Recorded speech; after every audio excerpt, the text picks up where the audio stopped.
trở lại với channel của mình là Cray Slimy đây, và hôm nay mình sẽ giới thiệu với các bạn cách làm basic slime nha. Đầu tiên đó chính là một hộp đựng này.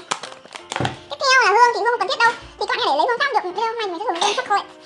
Tiếp theo là 2 lọ keo, mình hết keo của cái hương Cosrx nên mình sẽ dùng 2 lọ keo này nha. Tiếp theo đó chính là một cái keo mà không hết rồi nha. Các bạn có thể dùng tuyết để làm cũng nha. Một bắp, lotion và đồ khuấy. Nha, muỗng nữa. Và chúng ta sẽ bắt đầu thôi. Let's go. Đầu tiên thì mình sẽ bỏ 2 chai keo vào nhé. Keo.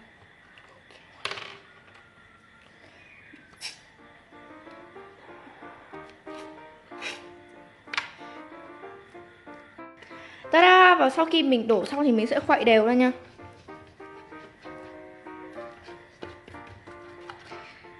Tiếp theo mình sẽ cho một chai nước.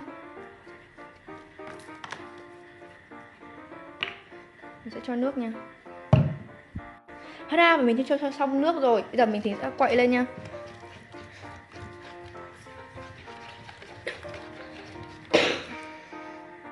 Ta-da! Và sau khi mình quậy xong thì mình sẽ cho thêm kem cạo râu. Ta-da! Và sau khi mình cho kem cạo râu xong rồi thì các bạn có thể cho tùy ý thích nha.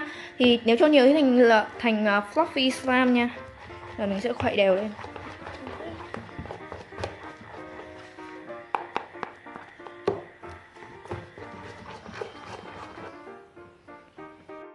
Ta-da! Và đây sau khi cho kem cạo râu xong thì mình sẽ cho bột bắp vào. Mình đã khuấy đều lên rồi.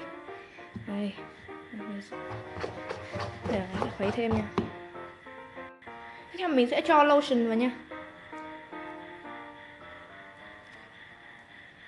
Để làm cho slime là mềm và mịn hơn nha. Bây giờ mình sẽ khuấy đều. Mochi rồi nè. Và ta-da! Sau khi đó thì mình sẽ cho hương và thêm một ít bột bắp nữa nha. Bây giờ mình sẽ khuấy đều.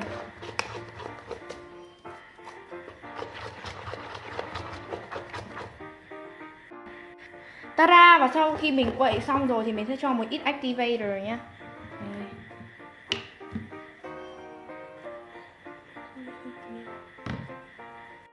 Ta-da! Và sau khi xong mình đã cho một ít activator thì mình đã quậy lên, dần nó đang ấy rồi nhá. Ta-da! Và sau khi mình quậy xong thì nó đã rất là gần như đông lại rồi nha.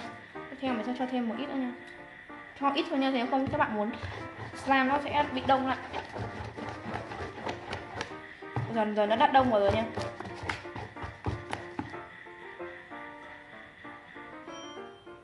Thì mình sẽ cho thêm một ít hương.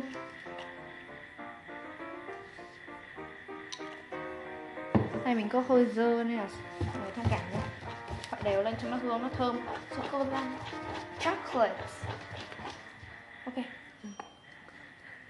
Sau khi mà mình đã nhào thì mình sẽ làm một công đoạn là nhào. Và sau khi mà mấy lần nhào trộn với lại cho thêm activator thì nó đã thành một thành quả đây rồi. Rất là mịn và rất là bóp rất là đá tay luôn. Giờ mình cho thêm activator thì còn hơi dính một tí. Các bạn đừng cho nhiều quá nếu không nó sẽ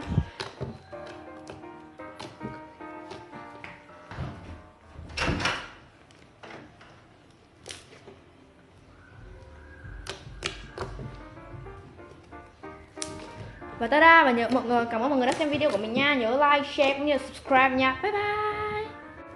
Bye bye.